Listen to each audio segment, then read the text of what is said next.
Still on the 2024 democracy, Reverend Father George Ehusan has described the system practiced in Nigeria as feudal, where the oppressed are at the mercy of their masters. He said this during an interview with CTV News at his office in Abuja. It's a very rudimentary form of democracy, very, very rudimentary. We still have what may be described as feudalist system, where there are feudal lords.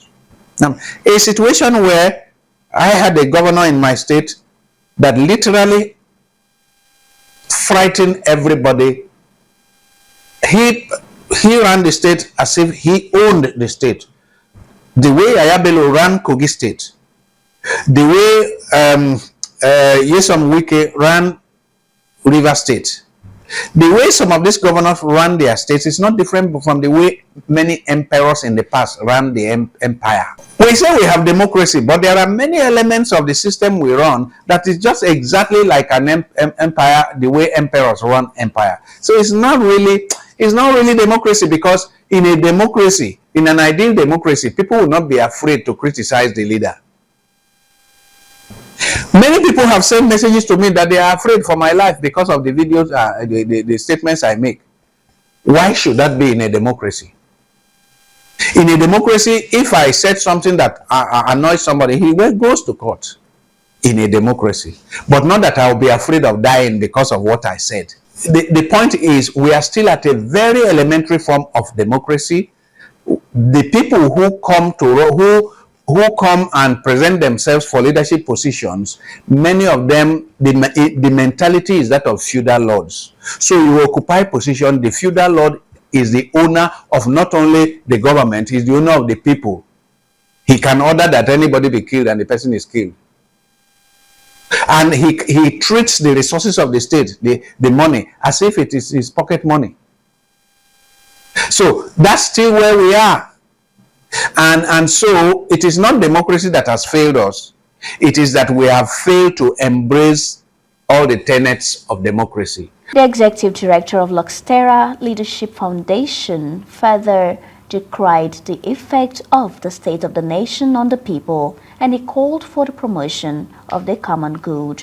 One of the tenets of democracy, which is critical, is the priority of the common good over individual and group goods. We have not embrace that. Otherwise, you won't have a situation where the 400 members of the parliament will buy vehicles that are 160 million naira, while the children, millions of children, are out of school. It doesn't make sense.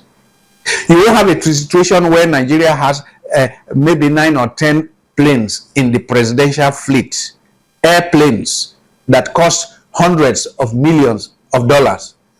Well, you cannot have that in a true democracy when there are children that can't go to school or children that can't have medical care because of poverty.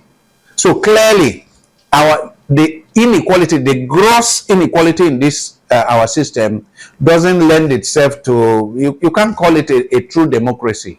We are struggling to have a democratic governance. What we have now, we talk about godfathers. In a true democracy, do you have godfathers? No. It's one man, one vote. In a true democracy, you don't have godfathers. But in this country, you have godfathers. In fact, until now, there are still people who speak of the owners of Nigeria.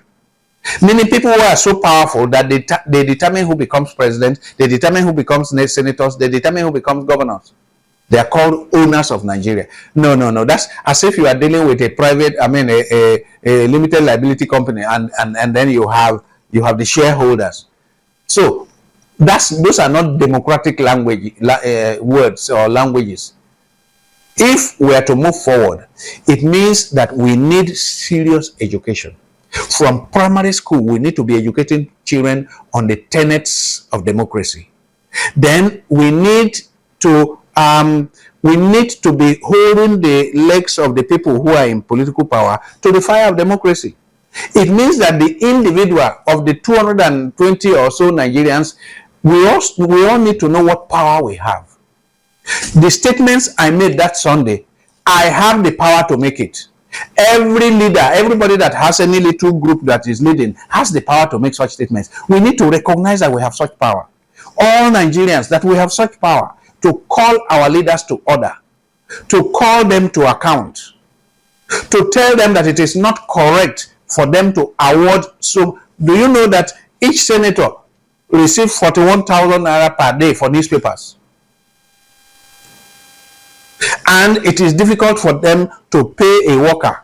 There are many states who could not pay 30,000, and they are warning us. Many state governors are warning us now that they won't be able to pay 62,000. And yet, what they spend for entertainment, what they spend for wardrobe allowance, what they spend for car allowance, what they spend for whatever, come on, it just doesn't make sense. The system must be demolished. That system cannot survive.